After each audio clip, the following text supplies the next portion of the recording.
Hello, everybody. Welcome to another edition of the Illuminate Africa podcast. With you here is your host, Ochu Williams, and I would like to say a big welcome to 2025 to you all. 2025 is a year that promises lots of opportunities, for young entrepreneurs who are striving hard, to build their economy and like make impact in their immediate future. This year, we'll be starting a new series called Hard Talk Today.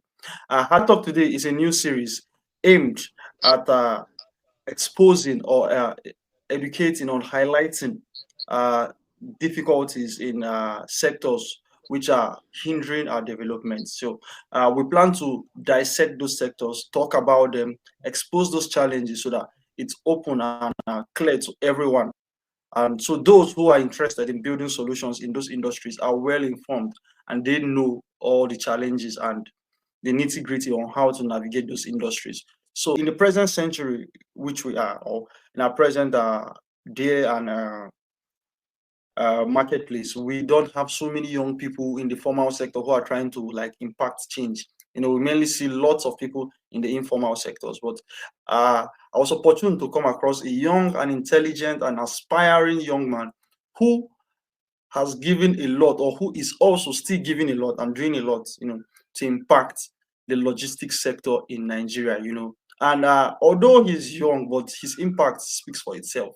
So I was opportune to see him, meet with him, talk to him, and I also invited him to come share his thoughts and then educate and dissect and unravel the Nigerian logistics sector. So with me here is Joel, aka the logistics guy. Joel, over to you. All right, man. Thank you. Good afternoon to everyone. I first of all want to say thank you for inviting me to your podcast. It's a privilege to be here. Thank you. Okay, thank you. You are thanking me, but I'm also thanking you for playing your part in helping to, educate people in like in entrepreneurship. Most young people they finish the school and they ask where is the job, but you were different. You decided to like finish the school and then attack a sector. So I would just like to ask you, how did you get into the formal sector and of okay, how did you get into the formal sector, not just the formal sector? How did you not get into logistics? How just share your thoughts on that with me. All right, where should I start from? Let me start from how I got into it. Right. So, my first formal experience in in a working environment was I think 5 years ago, if I'm not mistaken. 5 years ago, right? I After school, I just went over. I started working with Nigerian bottling company. Right, I work with their warehouse team. I work in different department, but I left because during that time I co-founded an e-commerce startup, and I had to dedicate time and energy. And the thing that that all those things you need to build a business. So I just had to like quit my job in 2022 and focus on my business then, right? So after 2022, I think 2023, the business kind of folded, right? So during that time was when I got my first experience with logistics and everything. Although I have had a bit of experience with the warehouse team, my former workplace on logistics and supply chain and things like that, but I wasn't really interested. You get what I'm saying, right? So that's just a short story. I stumbled on logistics while I was at work, right? And although at first I was reluctant to go in, but I had no choice at the end of the day because I just like, there are some problems I can solve here, right? Because during the time with my e-commerce business, I used to have a lot of delivery issue. I think there was a particular time or there a particular period where I and my co-founder or I and my co-manager had to we had to disagree, right? A lot of delivery issues, costs, chaos, literally. There was one day I even broke down in tears. I was crying because we lost a lot of money. We sent an item to I think is it Port Harcourt, and the customer said he has traveled. All this delivery issue, right? So I'm like, you know what? I'll attack this problem by force by fire. So like that's just a brief on the story. Yeah, that's so nice to hear. I think during the last few days, I was opportune to listen to the World Economic Forum, and there was a symposium about Africa, and then there was an African billionaire that said Africa provides the best opportunities for entrepreneurs who are not entrepreneurs by choice, rather they are entrepreneurs by necessity. That was an interesting take on me. Exactly. Exactly. Lots of people were like, "That's bad," but I felt it was a good thing. When you are trying to solve a problem out of pain is different from when you're trying to solve it casually. When you are like like engrossed in that problem and it has cost you so much pain, cost you money, cost you lots of opportunities. So the approach we take to solving it is not the approach of profit per se.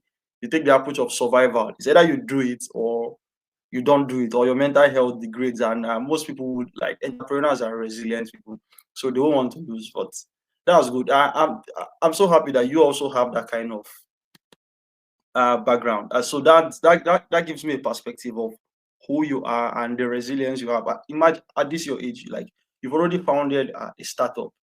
So you are no longer a first time founder anymore.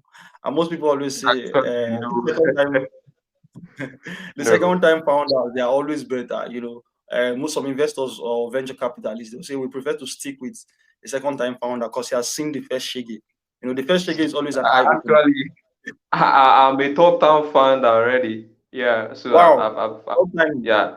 So from was the first one was e-commerce on varieties, then the second one was e-commerce on an online marketplace on vehicles and spare parts, which I had. It didn't shut down. In fact, I made a lot of money with that, but I had to just pivot into logistics fully, like fully. So I'm a third time startup founder. Let's put it that way. Wow. Your Yeah. whole CV, if they ask you to write your CV, it screams entrepreneurship one, entrepreneurship two, entrepreneurship three. Three Which actually, is yeah, and literally, literally just to chip this in, right? I most of the jobs I've gotten, like most of working with certain, okay, my previous job was with a tech logistic company, right? I didn't present any CV, literally. It was all from social media. They are like, this guy, you are good. Come and work with us. And I've gotten like 2 to 3 of that in itself. In fact, I've made a lot of friends. People that I would never in my life have thought I would meet them. For my little room, I'm making a lot of friends across the world, right? So around the world rather. And I even have mentees. I have mentees across the country. I have mentee in fact, one of my recent mentees from is it Gambia? Yeah, Gambia. Like literally, I was like, wow. Right. So wow. I'm really happy. I'm really like with logistics, I think I found my mainstay. I found my mainstay. I'm not pivoting anywhere because the problems excite me. Right. In e-commerce, I mean, we have the likes of Jumia and in fact you just had Timo coming in. I know I'm like this game I can't really play. Maybe later on I'll play, but this guy I'm not really playing. If I don't do anything, I won't do it big. And logistics, I think I can do it big. So I'm in for a long time, for like long, long time. Let's shift grounds now a little bit. Now let's talk about what you like, what you do, which is logistics. You made mention of the issues of logistics. I would not like to start from there. Okay, let us start from the brief overview. For me, I would say logistics is under mobility. And what is mobility? Is the ability to move from point A to point B. So logistics now being a subset of mobility is the movement of goods from point A to point B. As easy as that definition sounds, in Africa, logistics, in Africa, Nigeria, logistics, although on paper and truth be told, is like a rewarding endeavor. However, the cruel side of it also bites hard. So you are the logistics guy. So just tell us, what is logistics like in Nigeria? If you can do it like a deep dive for us. All right, all right. So before I dive into logistics, I'll first talk about mobility in itself, right? So logistics and transportation are two sectors under mobility. And mobility, in my definition, is the movement of whether information, service, people, or product. You get what I'm saying? So Yeah. most people are used to the definition of products and people alone. No, but before that, there has to be an information guy. You can't just say you want to send, let's say, for example, with logistics, you want to send a package from Nigeria to London. And information has to cut across before the package goes. You get what I'm saying? So in my definition, mobility a combination of logistics and transportation, right? Because mobility is moving things, being mobile, movement, right? Involves movement, right? If you are looking at logistics, logistics most times involve movement of goods and services, while transportation involves most times people before goods. You get what I'm saying? Right. So, Yeah. but both in itself are both under mobility sector. And from my research, mobility should be the second biggest and richest industry in the world after finance. Wow. That should, because if you look, if people talk about tech and oil, I'm like, see, tech, the how tech work, tech solutions are connected through cables. They talk about wireless, but actually there's a wire that is making that wireless being a wireless. You get what I'm saying, Yeah. right? And also Yeah. oil. Oil has to be transported from the oil derrick to the plant or whatever. You know the process and the things like that, and it Yeah. involves logistics. The pipeline is logistics in itself. You get the cable is logistics in itself, right? Or actually transportation in itself. So it's the no industry can do without mobility.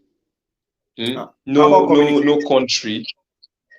Sorry, yeah, communities can also do without mobility. You get what I'm saying? So let Okay. me now go to my main sector. I'm not under mobility in itself because this is a very, very big sector. Logistics in itself, it's very, very big that my expertise is on last mile logistics, what we call the door to door delivery. That is my expertise. Although I am familiar with other spaces, but I'm really just focused on this sector because there's a lot of problems to solve in this one, and I can become a billionaire from this. You get what I'm saying, right? But the biggest challenge we have, not just in Nigeria but in Africa, is we are plagued with myriads of problems, right? And I don't want to start talking about everything, but I'll say the we have a foundational problem. And when the foundation is weak, right, you can't expect anything coming coming to the top. What I mean is this. For me, if you ask people what is the problem with logistics in Nigeria, for example, they will tell you we have policy issue. They will tell you we don't have enough infrastructure. They will tell you is the people. They will tell you this is that. I'll tell you we don't have proper orientation. Orientation, right? Orientation will also will if we have the orientation fixed, we'll have our policy issue fixed. If our government or the people that are in charge of logistics in Nigeria, if they are well oriented about the need to put in place certain infrastructures, the need to put in place certain policies that will benefit the stakeholders and the players in this space, I will tell you 80% of our problem is already solved. Let's forget about the good road. I know good road is very important, but let's keep that aside. What about the policy, right? Hope I'm good. I'm answering your question, right? What about the Yes, you are. policies? What about the policies? Okay, for example, in my space, in my logistics space, right? In the last mile logistics space, for example, if you want to start a last mile delivery or dispatch delivery service business today, right? It's a requirement across the country that you get a NIPOS license. It's Yeah. just like you want to practice, you want to open an hospital or something. You have to get a certificate. You have to get it registered. So it's more like the registration for this space. So NIPOS license is required. But why should I get the NIPOS? The the most affordable or the lowest NIPO's license is around 250,000 naira now. And after you get that license, for me, it could have been better if I'm paying 250,000 and I'm getting a template for success. I'm getting the know-hows of how to run the business, what to do, what not to do, what are the structures I need to put in place, what are the bailouts that the governing body of this industry is going to give to me. Nothing. I'm just getting a license just for license sake. For me, that is my personal bias, whatever anyone will call it.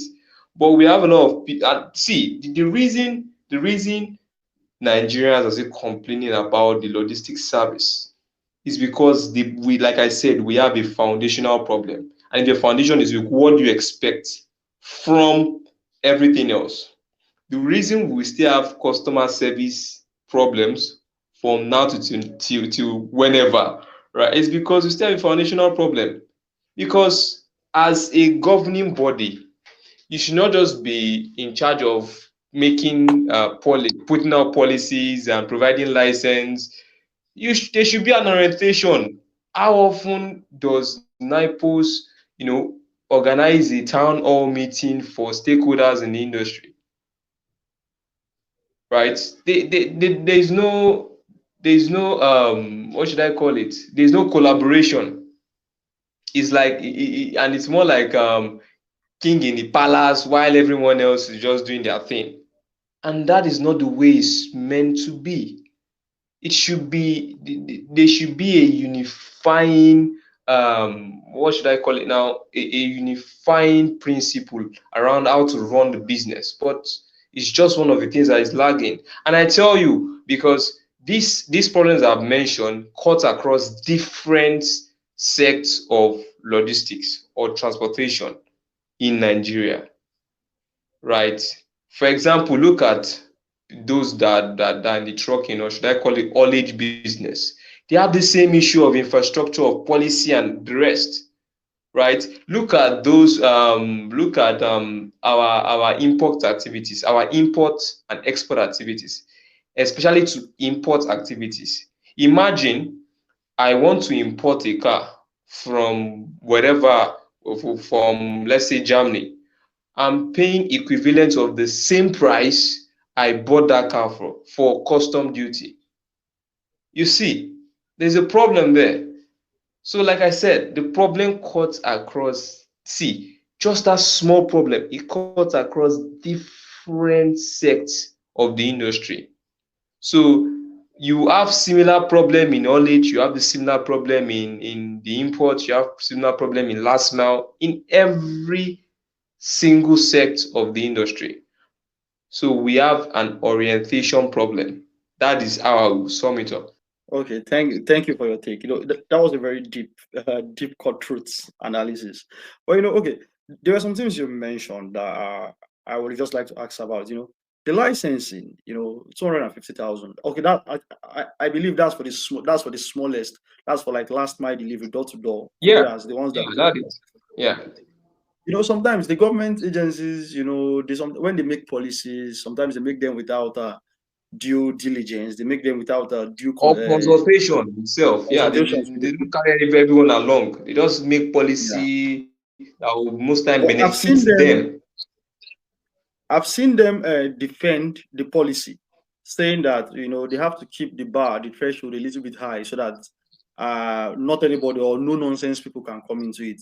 But yet still, let's say that's their own bias.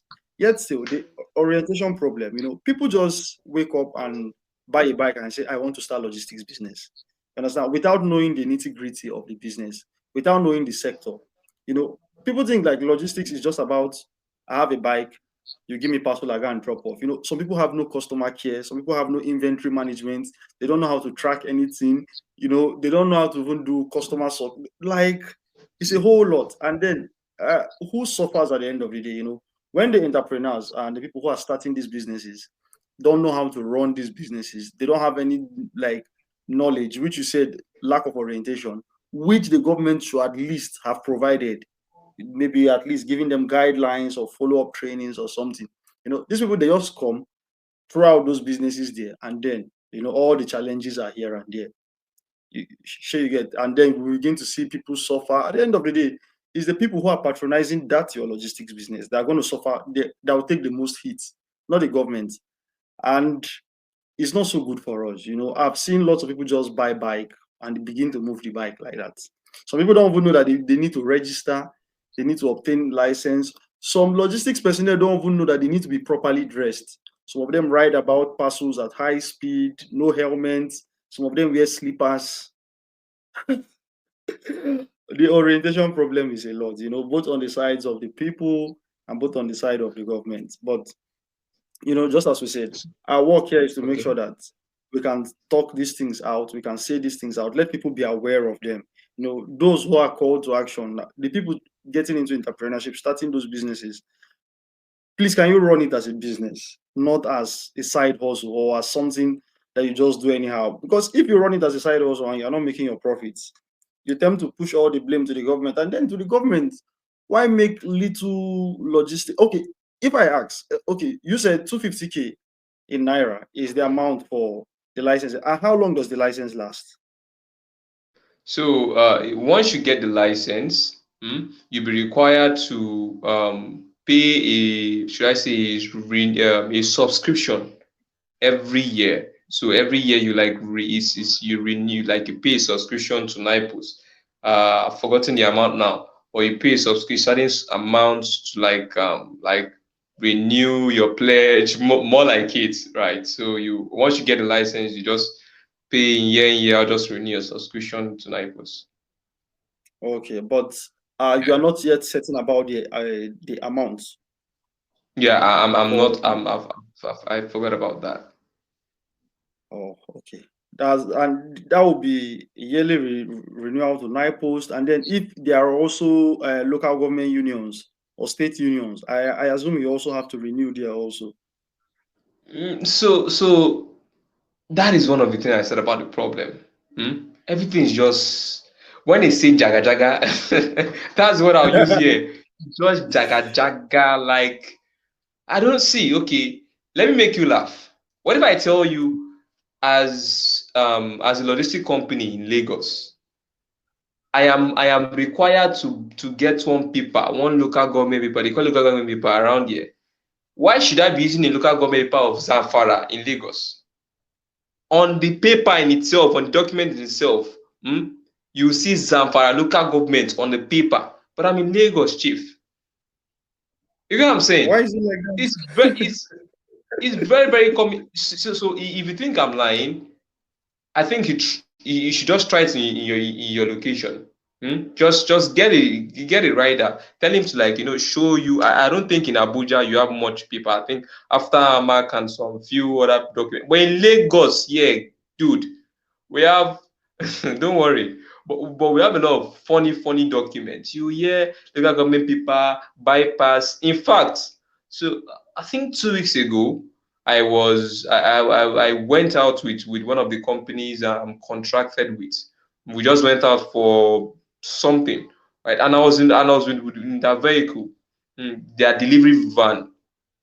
So these guys just stop us on the road and they were asking for a permit that has been scrapped over 3 years ago. Man, Bypass and is it? Yeah, bypass and mid carriage. I know for sure, sir, that these documents have been scrapped over 3 years ago. But Nigeria now, January don't come, they want chop, you get corruption. last. Now me guys press like I think was it 1K or 2K, no 2,000. I just press 2,000, give them just because if you were really keen on that paper being valid, you won't collect 2,000 from me because say they want chop, you get Yeah, they I collect them. understand. So you see what I'm saying. You see what I'm saying. And sorry to cut you in here. To add this, you talk about the people that will suffer because of these problems. I'll tell you, everyone will suffer. So Wow. it's like it is spiral effect. So it can be related to when you drop an object in a pond. right? Yeah. There's an effect it creates. It's like a spiral effect. It goes round and round to everyone, right? So the customers will suffer from destructive customer service, demonic riders, just like you did last week, right? The companies will suffer because there's no, there are no, the policies that aid the business, that that's supposed to be the cushion for them in the business, is now the one against them, right? Policies that are not even some, so that there are some policies that doesn't even make sense. I don't want to really talk about some on this issue, right? And also the government to suffer, because what is the essence of you governing a certain industry that is disorganized, that the quality and the standards are just below par, like you keep having the same problem year in year out. You get what I'm saying, right? Yeah. And you end up not having competitive um um companies, right? Because if you look at the whole sense of business, businesses pay tax every year, Yeah. or Yeah. yeah, every Yeah. year or every month, right? You remit tax. Yeah. If my business is good, chief, my tax will also be good. It will reflect on the Yeah. tax I'm going to pay to the government. So, and but if you Yeah. don't help me with your policies, with infrastructure as the government, chief, my business will, my business is spending a lot of is spending a lot on just to operate, just to go around, try to plaster here and there. My tax won't be much. So you see that it's affecting everyone, both the customer, the government, me myself as the business owner. It's affecting Yeah. every single person. You get? Yeah. So Yeah. the problem is it creates a spiral effect. Okay. I believe if the government are really knowledgeable and passionate about good governance, the aim of government is to create like an enabling environment for entrepreneurship Yeah, and private sector to drive the growth. So if you have, create like, that you got enabling that right. environment, Enabling environment. This yeah, if you create environment, that, yeah. So sorry to cut you. This environment is choking almost every play, if not every player. It's choking everybody. Like our president said some time ago, he said, "Let the poor breathe." We're not breathing, oh God. We're not breathing again. Like, all of us are choking. You get what I'm saying? So it's to create enabling environment. But what that we had over the years is not close to an enabling environment. In fact, it's an environment that chokes you and bring you down at every given chance. which is also because if an enabling environment is there, the entrepreneurs they come, they set up the business, and then you make more money because they return a higher amount of tax to you. So I don't know why yet still we still cannot get good governance to drive these sectors. But I would like to say kudos to all the smart and innovative entrepreneurs who are out there trying to bustle and kick through the logistics sector. I've had the opportunity to talk to some of them, look at some of them, like hear where they were coming from, and it's actually challenging. But let us not choke ourselves too much with pain. Let us look at the bright side, the positives. The valuation as at I think on researchandmarket.com, the valuation of the Nigerian logistics, freight and logistics, as at 2024, I think it was 15 point something billion. Although some other research articles quote 60 billion, some also quotes like 200 and it's some that's $60 billion, $15 billion. Some also, but there was a particular local survey and local company that estimated the worth, like the valuation of the Nigerian road logistics industry, to be over 285 billion naira. And they had to take into consideration the new road that is going to be built, the Lagos Coastal Expressway, and all those these things. So if you look at the logistics sector, there is enough untapped markets. There's enough, like more than enough untapped potential. And with Apart the from rise of being on, e-commerce, sorry to cut you in, apart from being untapped, right, is undiscovered yet. So you can't tap what you have not wow, discovered. wow. You get what I'm saying? You can't tap what you have not. We haven't discovered the potential because of we are still blinded by the problems that we have in the industry. Wow, it's so bewildering to know that we are sitting on such gold mine, yet people complain a lot. So let's look at the valuation. Like, okay, let's look at the bigger picture. How do you see the growth, and what do you think are the key factors or the key occurrences that could channel more growth into the logistics sector, apart from the government policies? Don't mention, we're done with that already. I'll be clear with you and I'll be truthful to anyone who's listening right now, right? Yeah, When I'm discussing with a mentee, right? When I'm having a masterclass session or I'm discussing with a stakeholder, business partner, I will say something. See, if fire is burning right in front of you or in your room, let's use your room for example, or in our room to let me personalize it. If fire is burning in our room, Wills, right? Both of us are yeah, inside our room. None of yeah, us are taking the effort to put out the fire. And we have valuable things in our room. We have our TV, we have everything. In fact, we have stockpile of cash in our room. But the first thing we are thinking about is to jump the window and let the fire consume everything. Do you think that is really wise? And mind you, we have a fire extinguisher at the other side of where the fire is burning in the same room, but no one is ready to take the risks, be bold enough to put out the fire. We are not ready to even work together. All we are thinking about is first ourselves and our survival. So that is the scenario here. You see that valuation, I'll tell you, it exists. But these valuations are just estimates of potentials of what these people expect from the industry. It's not really, it's not physical. It's audio. Let me put it that way, okay? It's it's just more to like it's excite. more like So it's more like yeah, so hypothetical. it's what we call so there's what we call intellectual masturbation. It's more like an intellectual masturbation. You're trying to tinkle your mind that you know what, this business is sweet, this industry is sweet. Let me go into it.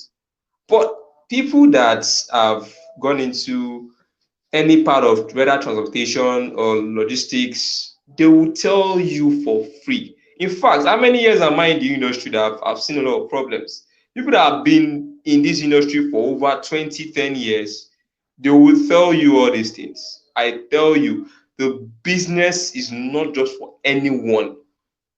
You can't see. There was a quote, or there's a quote that I did, right? I said logistics, being a logistic manager is not a profession, it's a lifestyle. Because what once you get into whether you are in transport or you get into the logistics space, it now becomes a lifestyle, not a profession. Because now your character will change, you will learn new things. See, logistics have made me learn about life, literally life in itself. Like, when they say life no balance, and for logistics No balance. I really grab that perspective. Balance at all. Balance. But I would like to go into that what I'm saying, right? So talking about the solutions, what can be done, I would say if you want to solve any problem in any industry and even in life in itself, I'll tell you, you go to the root cause of that problem. You don't solve problem from symptoms, but we humans, we love solving problem from the symptom of the problem rather than solving it when the problem was still in its seed stage. No, we want it to be big. They will now start shouting, Ewo, you don't come again. No. But now you are at the point of Ewo, right? At the point of Ewo, because in my industry, the biggest challenge most dispatch companies or delivery service companies are facing currently is the rider problem, or not just rider problem, I'll say personnel problem, right? So we That's the have lack of short professionalism from the riders. lack of professionalism. Get what I'm saying? So the riders are way off. Don't let me talk about them. right? That's another topic for But another wait, day. but wait, Um, but wait, but wait. At this, I know these riders are they pay, but how far have the companies gone to educate them? That's what I was saying. You don't just pick people and say because you can drive a um, bike, go from here I'm to here. sorry. I'm sorry. See, because of remember what I told you in the early stage of our talk. I told you about there is no provision of orientation, and orientation is includes training, right? So training for the people that are coming to the business to start the business, training for people that are already in the business, training for people like the riders, the drivers. They have to be oriented. Orientation also includes changing your mindset, aligning your mindset to your current reality of your profession. That doesn't exist, and that's one of the things my academy provides, right? Proper orientation. Most people are going into this business, whether transport or logistics, thinking about profitability alone. And I'm like, are you kidding me? Because if you are going into business, Baba, you go make money, no worry. You go make money, but you should think if you have a mentor, someone who has been in the business, someone who's experienced, they'll tell you, they'll give you everything that you need to know about that business. And one of the things I do is I don't just tell my mentees the profitable side about the business. I also discuss the cons and pros, right? And how to solve them. I tell them, see, there's fire at the end of the tunnel, not light. It's not this holistic, it's not light at the end of any tunnel. It's fire. You will see fire before you see the light. That's how the industry is. I'm so sorry to be this comical, but that is how our industry is currently. Hmm? My academy provides orientation. I train me myself. I train riders, right? I organize training for dispatch riders because these guys. Let me just discuss a bit about them. Most of them, 80% of them, don't have ethical training on the profession. For example, before you become a doctor, you have to go through a training school. Before you Yeah, become before you become a lawyer, you have to go through a training institution. But where is the training institution for either a logistic manager or a dispatch rider? Where all they learn how to do is just to learn how to ride the bike, and voila, people think, you know what, this guy is capable. They will give you yeah. problem because this guy didn't pass through a training school. And what training does is to refine you, is to refine the raw guy, the raw material in you, and turn it to something valuable, right? And most of these dispatch riders, most of them, it's just so unfortunate that most of them are not literate. And literacy doesn't mean you no go school. It means you having the composure to be civil. Most of them don't have that composure. They don't have the mindset. They don't think like the way we think. All they think about is about money. Seriously. And themselves. Like literally. Right. So there's no professional training on the work ethic, on the industry. No one is training them. And I tell you, let me tell you another truth, eh? Most of the riders we have Okay. these days, they came from the Okada era. You know, the time when Okada was still rampant in Nigeria. That's where most Yeah, of them came from, right? So, and in Okada, you know, there's no customer service in Okada. You just carry someone, you drop him off, that's the end. and drop out. But in delivery service, chief, there's what we call customer service, exceptional customer service. Most riders don't have that. I'm sorry. There's a way you manage relationship with your manager, with your employer. Most riders don't know how to. Also, what I teach riders, also personal finance. A lot of them, if I tell you how much they earn, a lot of see rider, I'll tell you, rider is a new white collar job. Why? Because it has a low barrier to entry. Dispatch riding has a low barrier to entry, right? And the rewards are so great, but you have to work it How out much do you anyway. make on average in Lagos? So How much do on, they make? on average, currently I have riders in my network, and my network has over 100 plus riders across the country, right? There's some riders in my network that earn up to 400,000 a month. I'll tell you for free. That's times 5 of the 500,000 a minimum month. wage. Yeah, that is how many times of the minimum wage. You get what I'm saying? That's That's over right. times 5 That's of the even minimum wage. that's even more than the bank salary of people who work in You banks. get what I'm saying? So most of them Really? even earn more than their managers. That is the Wow. reality. Yeah. So, And okay, but most of them how are are they earning that paid? much. They don't work with the company. They work for themselves. They are independent riders, right? They are Okay, independent okay. riders.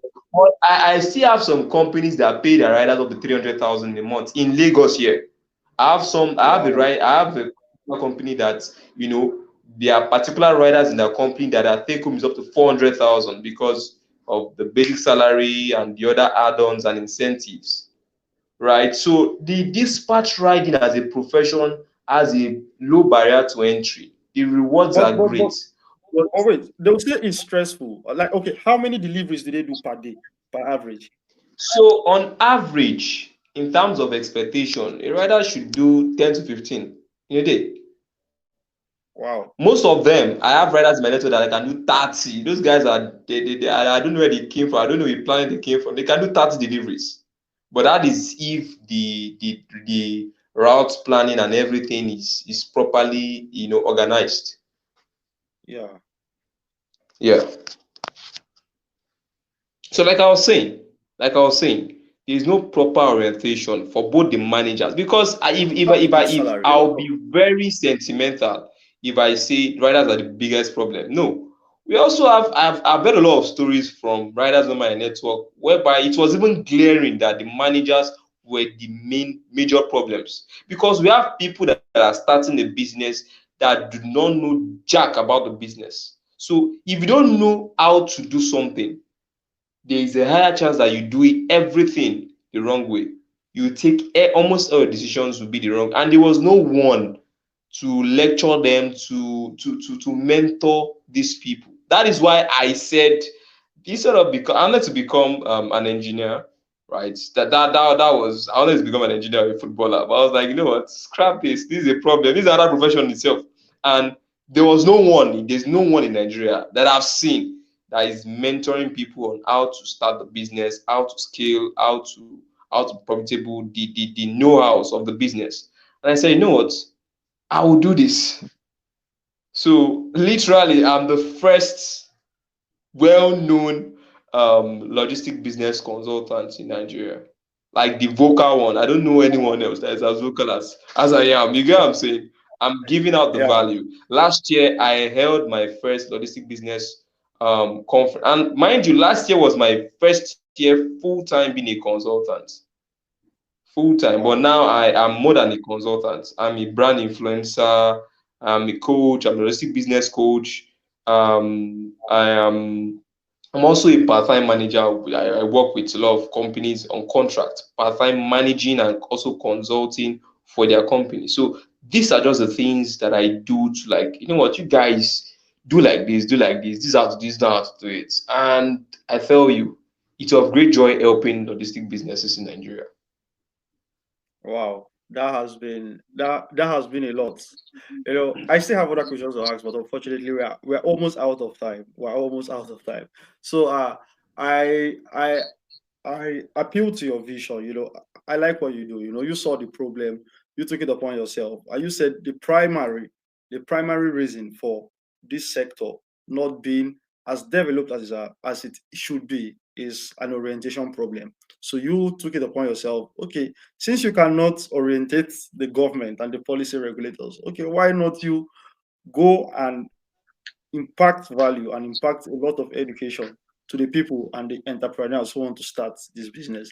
And that's what I'm so proud of. And I'm so glad that at least I know someone like you who is doing it. And this is just a shout out to others, the young people who are looking to go into businesses, not just the young people, each and every other person who is looking to go into the logistics business, who is looking to help like build that sector. I will enjoin them to reach out to you. Don't just start what you don't know. Just I'm don't always just available, jump man. in. Don't just think it's just about I have a bike. and I can go and find somebody from my village to take it here. And at the end of the day, I give Yeah, him 20%. literally. So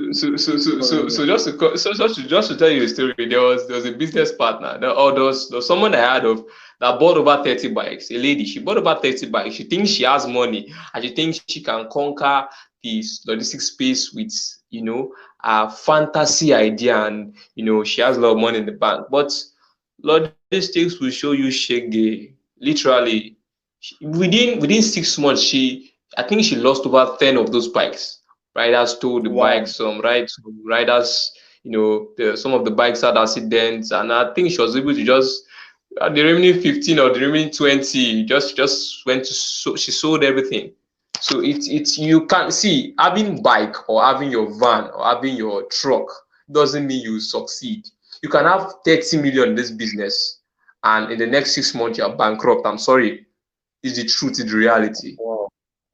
Is a real. I have a business partner that for 3 years he was running so well, so well, right? He was running, he was doing perfectly good till he came to Lagos, and everything just went down. So you can have a lot. Wow. You can even have 100 million if you don't go through the due process. First is what I would advise anyone coming to the spaces. First, get the knowledge. Spend time planning well, then go and join a community. If you can join a community, get a mentor, right? Because logistics in Nigeria, from my experience, is a space whereby you need to be constantly informed. You need to constantly being informed about the trends of the industry, of the business, so as to help you make some very vital decisions, right? So there Okay. are some of my mentees that pay for monthly mentorship, like just to be Uh, constantly, I'm sorry. yeah. I will have to hold you. I'll have to hold you. So we are. It's a wrap. We are out of time. So thank you so much for lending your voice to try to educate those who need to be educated about the logistics sector. So, if you're a listener out there, don't forget before you start the logistics business, please get the knowledge. When you get the knowledge, get a community. When you get the community, get the mentor. When you still get the mentor, get Joel, the logistics guy. So, thank you so much, Joel, for all you've done. Yeah, it's a And privilege, man. Thank you so much. thank I you really so much. appreciate And it, I man. would like to never stop what you're doing. We're super, super proud of you. Thank you so Yeah, much. thank And you. guys, that's been a wrap from us today at Cat Talk. And thank you all for listening. And we hope to catch you some other time soon. Thank you.